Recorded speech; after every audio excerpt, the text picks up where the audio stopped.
Hi, magandang araw po sa inyong lahat for our third reading for today. Tingnan naman po natin kung ano po ang makikita natin sa third reading of the day today. Yan.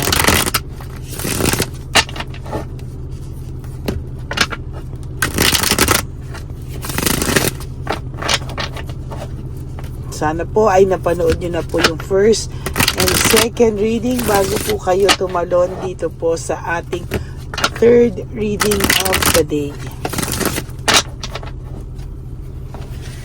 Hindi po ako mangangako para sa pang bonus reading, pero I will try my very best.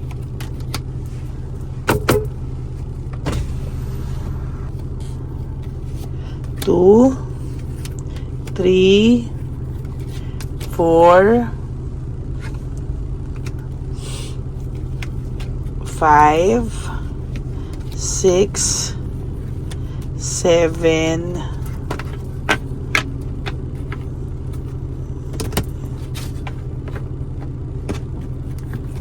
8, 9, dito sa huli, 10.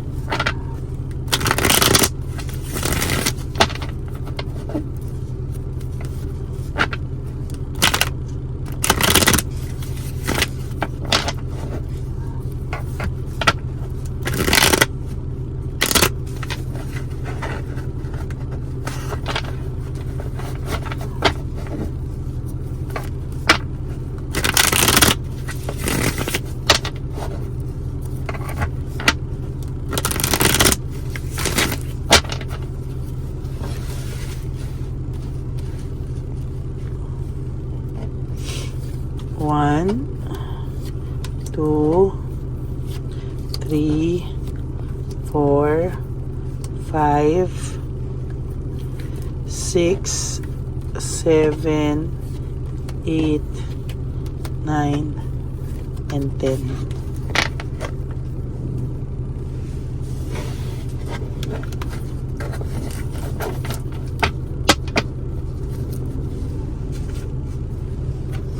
Huwag niyo pong skip to. Dito po tayo kumukuha ng ating energy.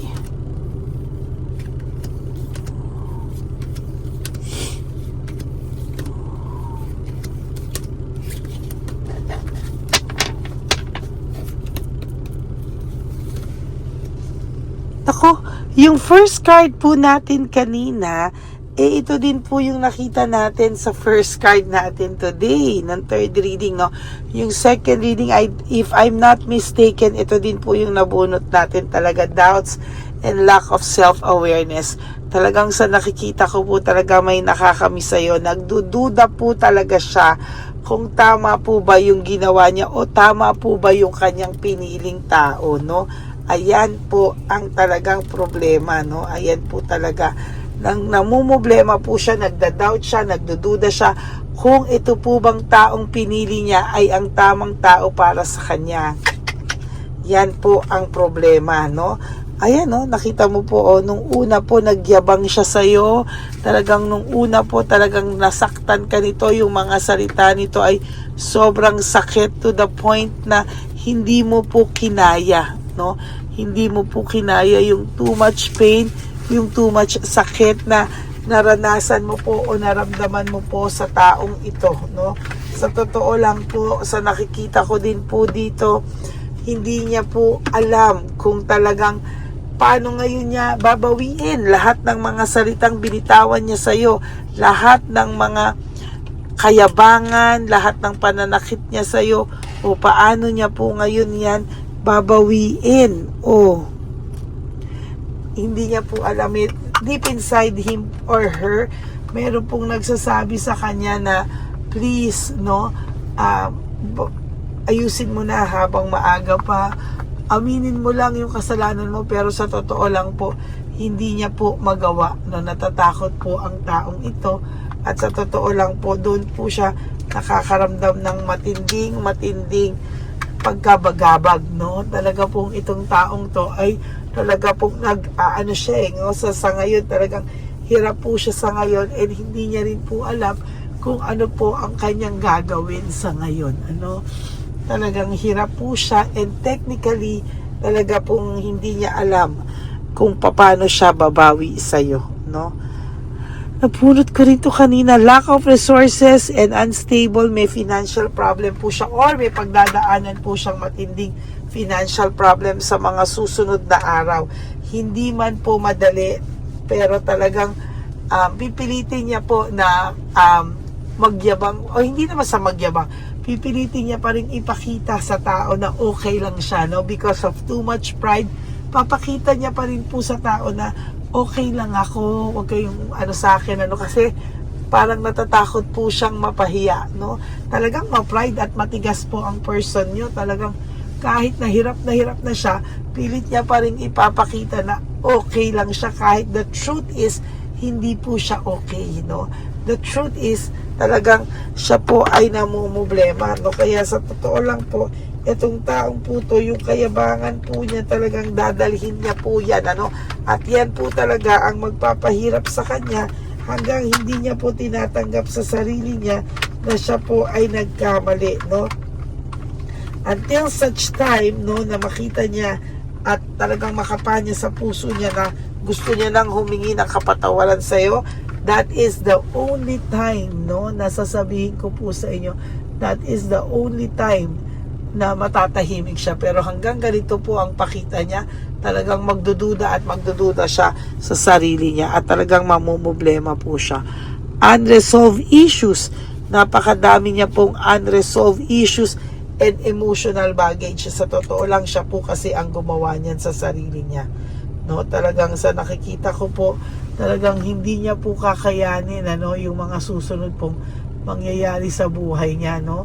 Talagang ang pakiramdam niya po ay hindi niya po kakayanin, no? Sa totoo lang po ay talagang kinakaya niya lang pilit, no? Natatawa ko sa kanya na naaawa, na natatawa, na naiinis, no? Kasi pinipilit niyang ayusin yung kanyang sarili sa harap ng maraming tao, pero pag mag-isa lang siya, talagang ang dami niyang kailangang iresolba, no? Kasi hanggang hindi niya yan inaayos, hanggang hindi siya umaayos sa sarili niya, at hanggang hindi niya tinatanggap lahat ng kamalian at palpak niya sa buhay, hindi siya matatahimik. Lagi siyang may unresolved issues, no? Lagi niya mapuproblemahin yung mga susunod na araw sa buhay niya, lalo na kapag hindi siya nagbago, no? Yan ang magiging problema niya, kasi sa totoo lang, no, ang dali-dali naman pong ibaba ng pride. Nako, yung mga fried chicken na yan, no, talagang napakadali naman talagang umayos, ang daling mag-sorry. Pero ba't hindi mo makuhang mag-sorry? Pero nung time na sinasaktan mo siya, ang dali para sa yung sabihan siya ng masasakit na salita. Pero bakit ngayon nahihirapan kang mag-sorry? That's life, no? Kailangan mong tanggapin na hindi ka perfecto at nagkamali ka. Gigil ako sa iyo. Gigigil ako sa iyong bata kang, lalaki ka, babae ka, kung sino ka man. Ayan, no? Para naman po siyang mababaliw, kakaisip. Isip siya ng isip, namimiss ka niya, actually, no? Namimiss ka niya, pero anong ginagawa niya sa pagkamiss niya sa'yo? Stalk. Yun lang po kaya niyang gawin. Napakaduwag mo naman, no? Wala po siyang kayang gawin kundi mag-stalk. Napakaduwag ng taong ito. Nakakagigil po. Bakit? Kasi ang tapang mong manakit, ang tapang mong manloko, pero napakaduwag mong humingi ng tawad, no? Kailangan mo pang daanin sa mga ibang bagay o ibang kailangan niya pa pong daanin sa, alam mo yun, sa papapansin o pagalit, no? Ba't hindi mo na lang aminin sa sarili mo na nagkamali ka? Napakadaling umamin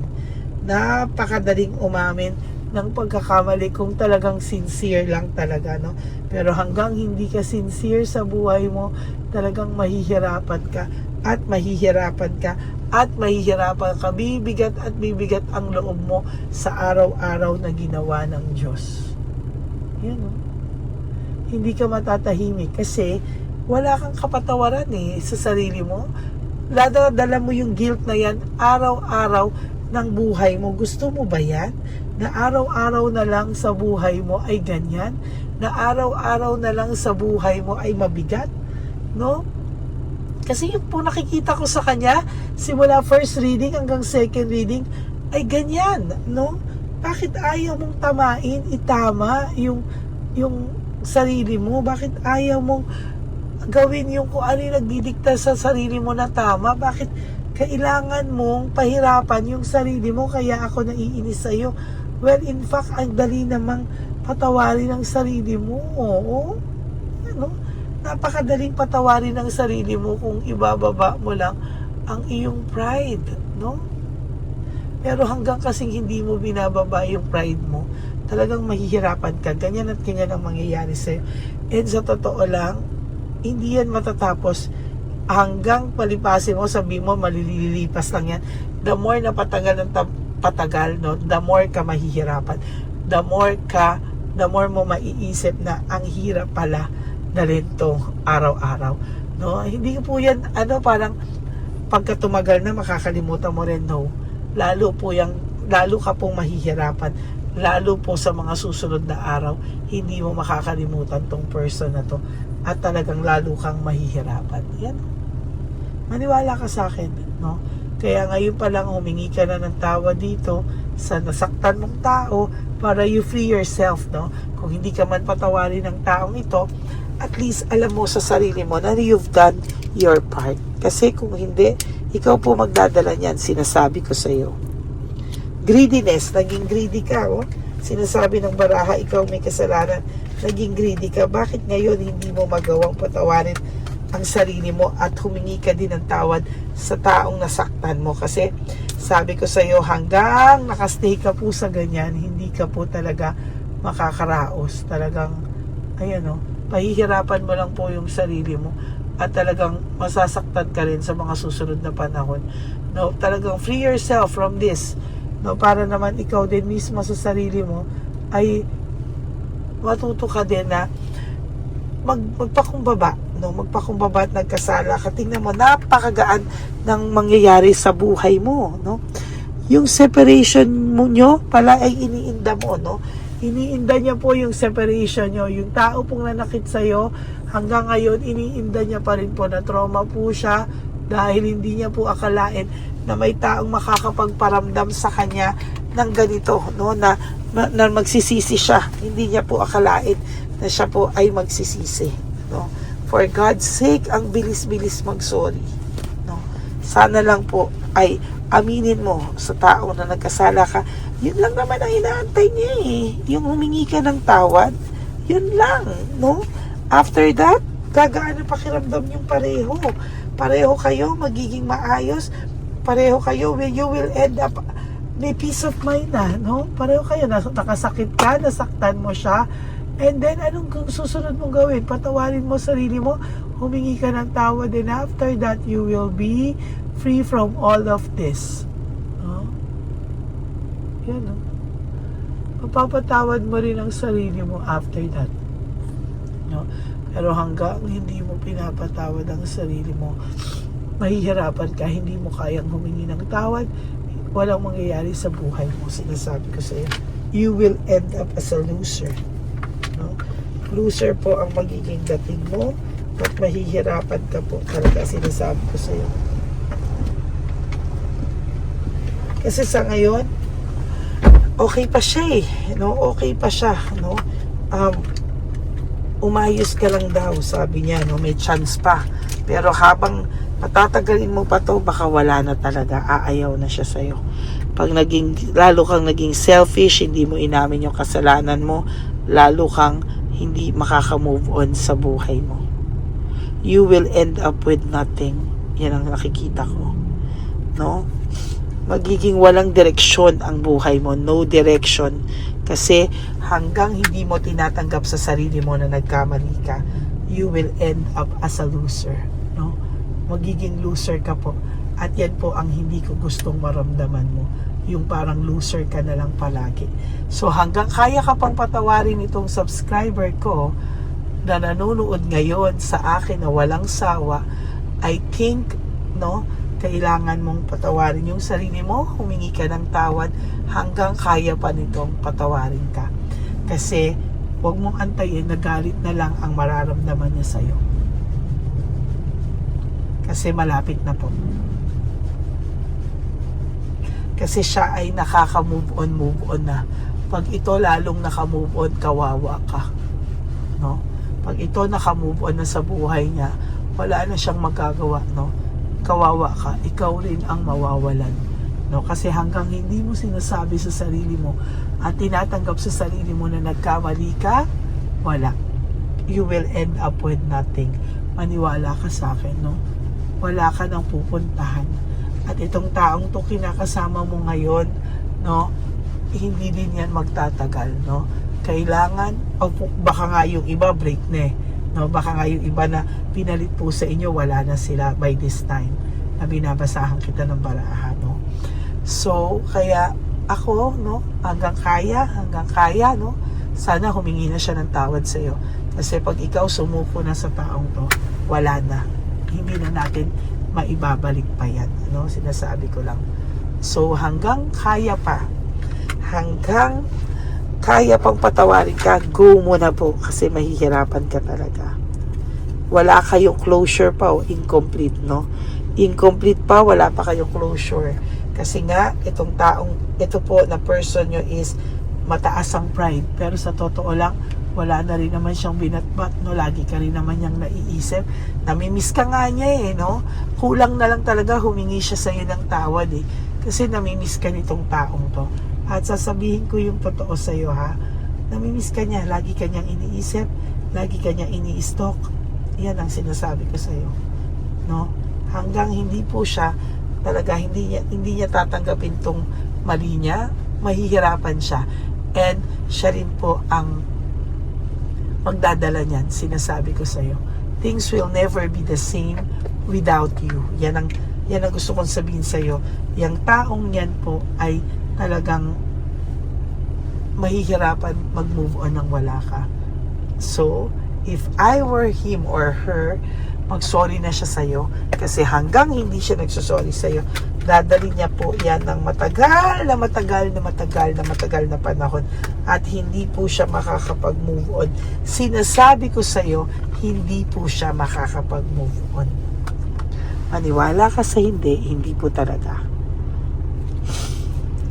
Ayan, no, may coldness, may coldness siya, no? May coldness na nararamdaman na to sa kanya kinakasama buhay. Baka dahil sa iyo masarap buhay niya dito, visit ang buhay niya, no?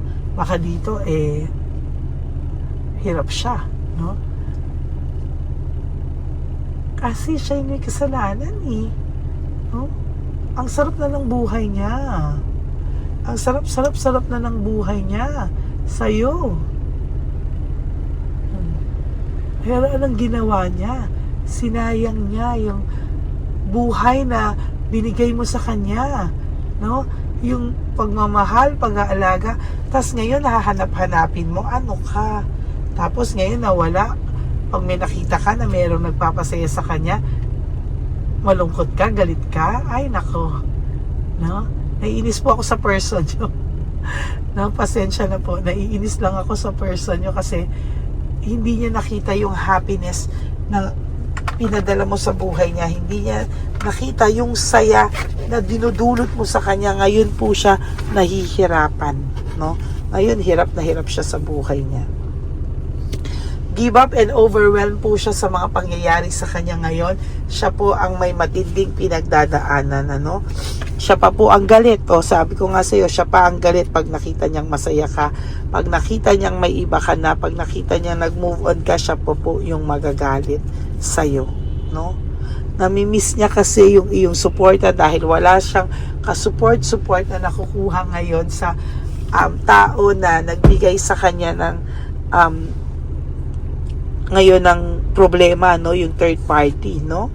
Talagang error of judgment. Nagkamali siya sa pagtingin sa mga bagay-bagay. Ngayon, pinagsisisihan niya ito ng bongga. Ngayon, siya ay exhausted and fatigued, no? Pagod na pagod sa buhay, pagod na pagod sa sitwasyon niya, at pinagsisisihan niyang umalis siya sa iyo. Kaso, sobra lang talaga siyang pride, kahit siya ay talo na, failure na lahat nangyayari, siya po ay hindi pa rin natitinag. Oh my God, yung last card niya is the Tower, distraction, too much karma, no? Too much karma, sobrang karma po ang mangyayari sa taong ito. Talaga sinasabi ko sa inyo, patay siya. Talagang babalikan po talaga siya ng tadhana. At sa ayos gusto mo, kahit mahal mo tong taong to, mararamdaman niya yan. Kasi kasalanan niya yan. Okay, so that's it for your third and hindi ko muna sasabing final, no, pero but that is your third reading of the day. I hope na naka-resonate kayo, and if you do, can you please give me a like and comment down below para po makita naman natin kung ano po ang inyong mga reaction. Okay, and sa aking mga gustong magpa reading, private reading, no, ay ang aking pong official and legit account is Lady Lee Elena. That's Ladyly Elena. Nasa dulo po yan ng ating video. Diyan nyo lang po ako makukontak. That's my only official and legit FB account. Ayan. And I hope po na makita nyo yung fake account, no? Pinost ko din dyan, at I hope na i-report po natin yan para wala na po siyang malokong mga katulad nating subscribers, mga katulad yung subscribers. Okay? And sa aking pong mga mahal na Lady Elena, solid Lady Elena family, loyal and faithful, I love you all from the bottom of my heart. Mahal na mahal ko po kayong lahat, at iingatan at protektahan ko po kayo sa mga scammers. Mahal na mahal ko po kayong lahat, at kahit maging paulit-ulit po ako, pipiliin ko po yun kesa naman po may maloko na mga subscribers ko. Okay? And